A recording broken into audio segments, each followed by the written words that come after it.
ICC champions trophy cricket தொடரில் New Zealand அணியை 4 விக்கெட்கள் வித்தியாசத்தில் வீழ்த்தி 12 வருடங்களுக்கு பிறகு சாம்பியன் பட்டம் வென்றது இந்திய அணி.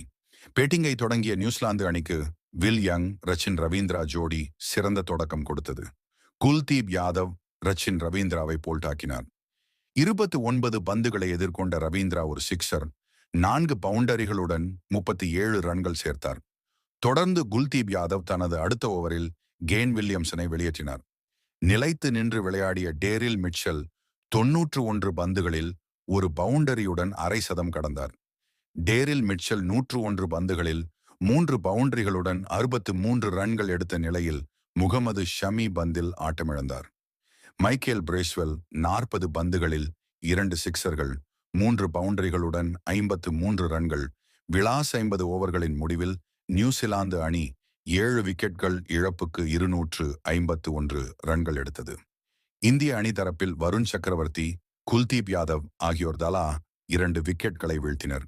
252 ரன்கள் இலக்குடன் பேட் செய்த இந்திய அணிக்கு கேப்டன் ரோஹித் சர்மா அதிரடி தொடக்கம் கொடுத்தார். அதிரடியாக விளையாடிய ரோஹித் சர்மா 41 பந்துகளில் 3 சிக்சர்கள், 5 பவுண்டரிகளுடன் தனது 58வது அரை சதத்தை கடந்தார். மறுமுனையில் நிதானமாக விளையாடிய சுப்மன் கில் 50 பந்துகளில் ஒரு சிக்சருடன் 31 ரன்கள் எடுத்த நிலையில் மிச்சல் சாண்ட்னர் பந்தை எக்ஸ்டிரா கவர் திசையில் விளாசிய போது கிளென் பிலிப்ஸின் அபாரமான கேட்சால் ஆட்டமிழந்தார்.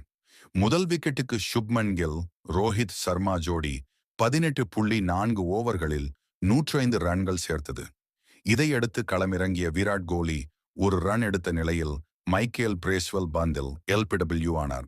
சிறப்பாக பேட் செய்து வந்த ரோஹித் சர்மா 83 பந்துகளில் 3 சிக்சர்கள், 7 பவுண்டரிகளுடன் 76 ரன்கள் எடுத்த நிலையில் ரச்சின் ரவீந்திரா பந்தை கிரீஸை விட்டு வெளியே வந்து விளாச முயன்ற போது ஸ்டெம்பிங் முறையில் ஆட்டமிழந்து வெளியேறினார். ஐசிசி தொடர்களில் 50 ஓவர். இது அவரது அதிகபட்ச ஸ்கோராக அமைந்தது. 122 ரன்களுக்கு 3 விக்கெட்களை இழந்த நிலையில் ஸ்ரேயஸ் ஐயருடன் அக்ஷர் படேல் இணைந்தார்.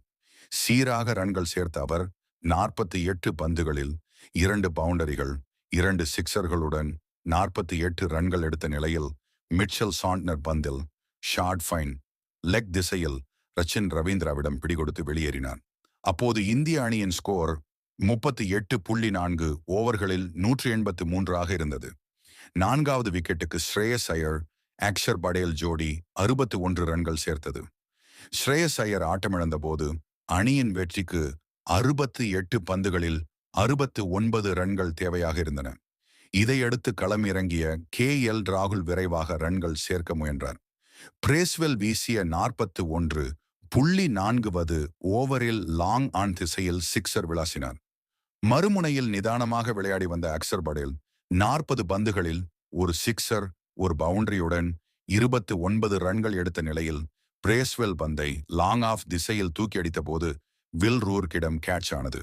அப்போது இந்திய அணியின் வெற்றிக்கு 49 ரன்கள் தேவையாக இருந்தது. இதன் பின்னர் களம் இறங்கிய ஹர்திக் பாண்டியா நிதானமாக விளையாடினார். ரவீந்திரா வீசிய 46வது ஓவரின் முதல் பந்தை ஹர்திக் பாண்டியா சிக்சருக்கு பறக்கவிட்டார். கடைசி 4 ஓவர்களில் இந்திய அணியின் வெற்றிக்கு 21 ரன்கள் தேவையாக இருந்தன.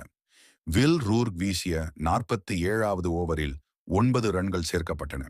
18 பந்துகளில் 12 ரன்கள் தேவையாக இருந்த நிலையில் கைல் ஜேமிசன் வீசிய 48வது ஓவரின் 3வது பந்தில் அவரிடமே பிடிகொடுத்து ஹர்திக் பாண்டியா வெளியேறினார். ஹர்திக் பாண்டியா 18 பந்துகளில் 18 ரன்கள் சேர்த்தார். இதையடுத்து ஜடேஜா களமிறங்கினார். கடைசி 2 ஓவர்களில் வெற்றிக்கு 7 ரன்கள் தேவையாக இருந்தன. வில் ரூர்க் வீசிய 49வது ஓவரின் கடைசி பந்தை ஜடேஜா பவுண்டரிக்கு விளாச முடிவில் இந்திய அணி 49 ஓவர்களில் 6 விக்கெட்கள் இழப்புக்கு 254 ரன்கள் எடுத்து வெற்றி பெற்றது. ஜடேஜா 9 ரன்களும் ராகுல் 33 பந்துகளில் ஒரு சிக்சர், ஒரு பவுண்டரியுடன் 34 ரன்களும் சேர்த்து ஆட்டமிழக்காமல் இருந்தனர். 4 விக்கெட்கள் வித்தியாசத்தில் வெற்றி பெற்ற இந்திய அணி ஐசிசி சாம்பியன்ஸ் டிராபி தொடரில் பட்டம் வென்றது. ஐசிசி சாம்பியன்ஸ் டிராபி தொடரில் இந்திய அணி கோப்பையை வெல்வது இது 3வது முறையாகும்.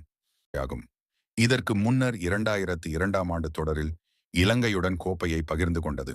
2013ஆம் ஆண்டில் இங்கிலாந்து அணியை வீழ்த்தி கோப்பையை வென்றிருந்தது. தற்போது 3வது முறையாக வாகை சூடியுள்ளது.